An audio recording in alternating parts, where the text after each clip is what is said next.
Halo teman-teman, apa kabar? Ketemu lagi di channel gue sama gue Grady. Nah, jadi video kali ini gue lagi nyetir Aion V. Jadi ini gue lagi ikut test drive ya, dari Jogja ke Jakarta nih. Gue semobil bareng sama Reza CVT juga. Dadah. Terus ada Rendra juga dari setir kanan, dan ada Mas Yoga juga dari Sino Auto. Oke teman-teman, jadi ini adalah Aion V. Sebelumnya gue udah pernah bahas High-Tech HT ya, yaitu adalah versi brand premium dari Aion yang teman-teman bisa tonton dulu di sebelah sana. Nah. Oke, jadi ini adalah Aion V. Nah, Aion V ini kemarin tuh udah diperkenalkan ya di ajang GJAW 2024, dan menurut gue ini mobil yang cukup menarik. Gue tuh cukup penasaran sama mobil ini, pengen coba sebenarnya dari pertama kali dia diluncurin ini. Oh ya, fun fact juga, Aion V ini adalah mobil Aion pertama di Indonesia yang logonya itu udah pakai tulisan AION, Aion. Bacanya sebenarnya Aion ya, karena dia artinya AI on the road ya. Mobil-mobil sebelumnya kayak Y Plus atau ES itu dia pakai logonya tuh GAC. Kenapa GAC ya? Karena memang dia parent company GAC Aion namanya ya. Dan fun fact lagi, GAC juga itu di China sana dia kerjasama sama Toyota ya. Nah, jadi gak heran kalau misalkan Aion V ini dia punya kembaran versi Toyota yang dikasih nama Toyota BZ3X ya. Itu mirip banget dari dimensi dan fitur-fitur tuh mirip. Makanya baterainya beda deh. Sekarang kita lihat mobil ini dari luar. Kalau misalkan teman-teman lihat foto ya, dia tuh kelihatannya kayak kecil gitu loh. Dimensinya kayak gak kelihatan gede gitu. Tapi kalau misalkan kita udah lihat secara real, ternyata gede juga. Karena dia panjangnya, dimensinya itu 4,6 meter buat panjangnya, dan lebarnya juga dia 1,8 meter, jadi nggak sekecil itu ya. Bagian depannya dibilangnya ada mengambil inspirasi dari dinosaurus, dari T-Rex katanya.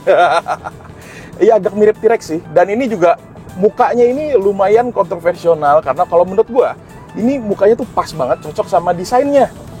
Kayak kan desainnya kotak-kotak gitu ya, SUV boxy tapi buat perkotaan gitu, jadi kotak-kotak. Mukanya cocok sih. Nah, tapi ada teman-teman gue juga yang kayak, mukanya terlalu cute gitu, terlalu lucu buat bodinya yang boxy gitu ya. Tapi kalau ngomongin desain itu subjektif banget ya, selera banget gitu. Tapi kalau gue sih suka. Terus kita lihat ke bagian sampingnya juga, dia untuk port chargernya dia ada di sebelah kanan sana gitu. Ya, ini mobil listrik ya, tadi gue lupa sebutin. Terus juga untuk handle pintunya dia pakai model yang flush gitu, yang ngumpet, tapi dia belum auto opening sendiri tuh, jadi belum, kalau misalkan kita buka kunci dia nggak auto keluar gitu loh. Nah, ini yang suka siapa? Handle pintu kayak gini? Gue sih jujur nggak suka karena pakainya agak ribet ya. Yang suka itu tukang PPF, betul, karena nggak usah buka-buka handle ya, tinggal tempel aja. Terus pilar D-nya itu menurut gue cukup unik ya, karena dia kayak apa ya, lumayan complicated tuh bagian pilar D-nya sana. Terus di bagian atasnya juga dia ada roof rail yang kelihatannya beneran fungsional ya, nggak ada tulisan do not apply load gitu sih. Harusnya sih itu fungsional. Bentuk bagian belakangnya ini menurut gua ada sedikit aura SUV Amerika gitu ya. Dia kayak kelihatan macho gitu, kotak, gagah. Cuma memang kalau kita bandingin kayak misalkan kayak Palisade ya, dia kan kayak lebar gitu ya. Nah, ini kayaknya agak kurang lebar sedikit. Tapi ya, mengingat dimensinya memang bukan mobil yang gede-gede banget juga sih. Nah, kalau kita lihat bagasinya Aion V ini ada satu fitur yang unik, ya dia masih ada ban serep, dimana biasanya mobil-mobil listrik yang kekinian itu udah nggak dikasih ban serep, karena selain space-nya terbatas ya memang di luar sana regulasinya udah nggak perlu ban serep juga. Dan lagi-lagi biasanya bagasinya itu sempit, karena dia ada baterai di bawah. Tapi Aion V ini beda, kapasitas bagasinya 987 liter. Jadi buat masuk gua pun ini masih aman-aman aja, which is itu agak aneh. Guys, halo, tolong. Terus kita lihat ke bagian interiornya. Nah, interiornya ini yang menurut gua vibe-nya tuh homey banget, kayak berasa nyaman yang di rumah gitu loh. Secara desain sih layoutnya generik mobil listrik ya, jadi polos, simple. Terus ada layar gede di tengah gitu.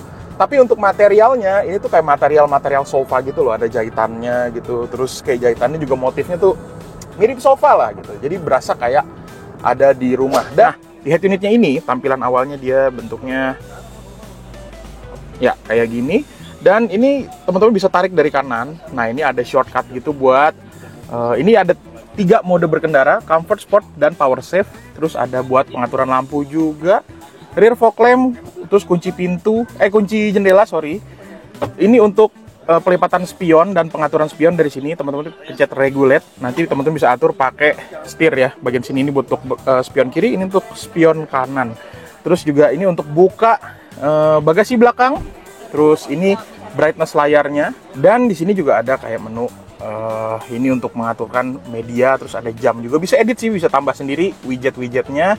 Dan untuk menu lebih lengkapnya ada di sini untuk musik, Apple CarPlay, tapi dia belum ada Android Auto. Ini juga masih pakai kabel ya, masih colokan, belum wireless. Dan ada App Store juga yang teman-teman bisa download aplikasi tambahan juga sih. Terus tekan tombol yang gambar icon mobil ini untuk mengakses. Nah, ini kayak jendela, teman-teman bisa atur di sini, meskipun kalau jendela sih masih ada switch-nya tuh ya. Ini tapi bisa diatur secara individu di sini. Kiri semua jendelanya bisa, udah auto semua. Terus juga ya bisa buka panoramiknya dari sini ya.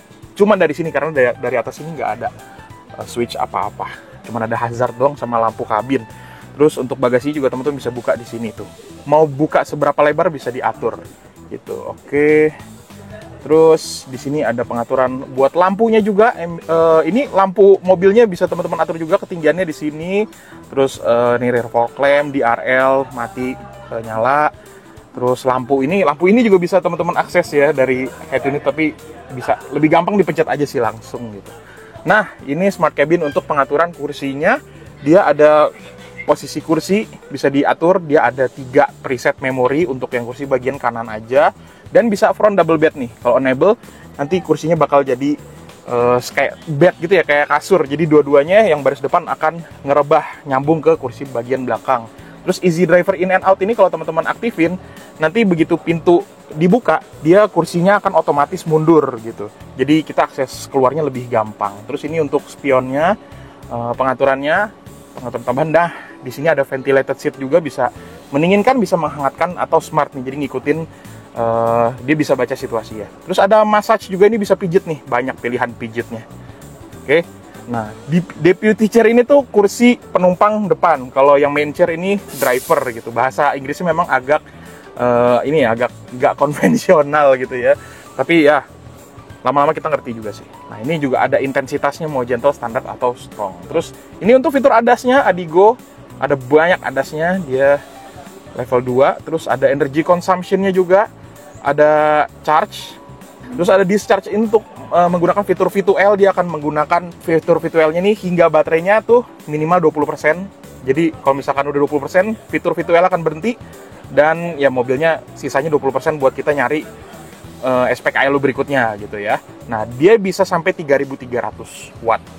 Jadi cukup gede sih untuk kapasitas V2L-nya. Terus ini untuk chassis power ini isinya atau auto hold, brake ya. Terus ini stability control.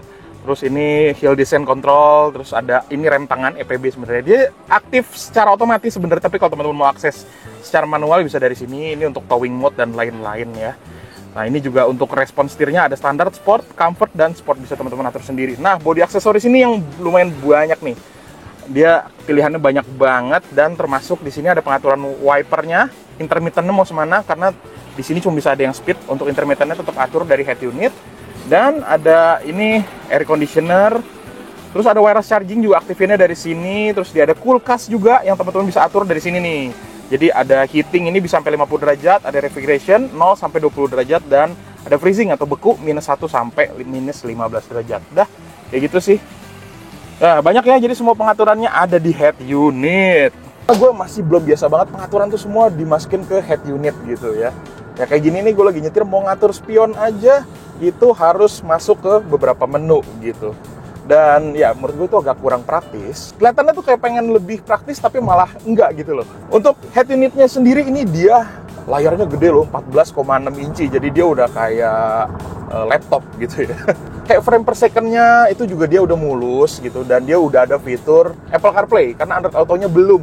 Tapi seharusnya nanti bakal diupdate sih, bakal bisa Android Auto juga. Menurut gue yang paling unik itu dari mobil ini adalah dia punya kulkas, ya, kulkas sekaligus penghangat. Jadi dia itu di bagian center console-nya ini, yang di bagian tengah, itu bisa teman-teman buka. Jadi dia bisa mendinginkan hingga temperatur -15 derajat. Ya, itu udah beku ya hitungannya ya, dan bisa menghangatkan hingga 50 derajat Celcius gitu. Ya kalau misalkan teman-teman pengen bikin pop mie gitu ya, tuang air yang nggak gitu panas, ditaruh situ bisa sih, meskipun kayaknya jadinya agak melempem gitu ya. Agak lembek. Makanya itu juga yang bikin dia fiturnya tuh jadi berasa homey, jadi kayak ada di rumah gitu. Duduk di kursi baris keduanya tuh ini lega banget ya. Ini legroom gue tuh super lega, terus headroom gue juga lega karena dia di atas juga ada panoramik yang gede banget, tapi panoramik doang, dia nggak ada sunroof, jadi nggak bisa dibuka. Dan untuk di bagian belakang tapi bagian kiri ya, nah dia di sini ada meja, kalau yang kanan nggak ada gitu. Nah terus juga untuk di bagian tengah dia ada ini konsol buat mengatur si ini ya, kulkasnya ini ya, mau berapa derajat gitu. Yang menarik di bagian belakang sini itu kursinya dia mirip kayak Hypetech XT ya, jadi dia bisa direbahin hingga 137 derajat, dan ini katanya kondisi angle yang sehat buat tulang belakang katanya. Tapi memang nyaman banget sih. Gila, gokil. Oke, sekarang kita bahas gimana rasa nyetirnya si Ion V ini. Gue tuh jujur aja, Ion ini salah satu mobil listrik yang gue suka untuk driving impressionnya. Jadi untuk steeringnya sendiri, dia akurasinya udah bagus, meskipun feedbacknya ya umumnya memang mobil-mobil kayak gini feedbacknya nggak berasa-berasa banget sih. Bobotnya juga buat dipakai di dalam kota cukup, buat dipakai di tol dia makin berat bobotnya. Ini sih lumayan pas. Cuman memang Ion V ini dia bukan mobil yang driving oriented, jadi memang mobil yang comfort banget sih, comfort oriented gitu. Jadi mengedepankan kenyamanan banget ya. Ini tuh rasanya tuh nyaman banget naik ini mobil. Soalnya kayak suspensinya itu tuh bener-bener lembut, bener-bener empuk. Jadi kalau misalkan kita ngelewatin jalanan atau sambungan di tol gini, itu wah nggak berasa banget ya. Tuh lembut banget loh. Padahal dia pakai velg yang cukup gede ya, dia 19 inci dengan profil ban 45 gitu. Jadi biasanya sih kalau mobil-mobil yang pakai ban tipis dan profil velgnya juga gede gitu biasanya ya rasanya agak keras-keras gitu. Tapi kalau ini dia malah berasa empuk nih. Ya. Tapi saking empuknya, kalau misalkan kita lagi jalan di tol yang dengan kecepatan yang cukup kenceng gitu ya, ya dia beberapa kali berasa kayak kepentok stopper gitu sih. Khususnya untuk bagian suspensi yang bagian belakang itu berasa jeduk-jeduk gitu. Tapi bukan jeduk yang kasar gitu loh. Jadi dia masih meredam, cuman udah sampai kena ke stopper.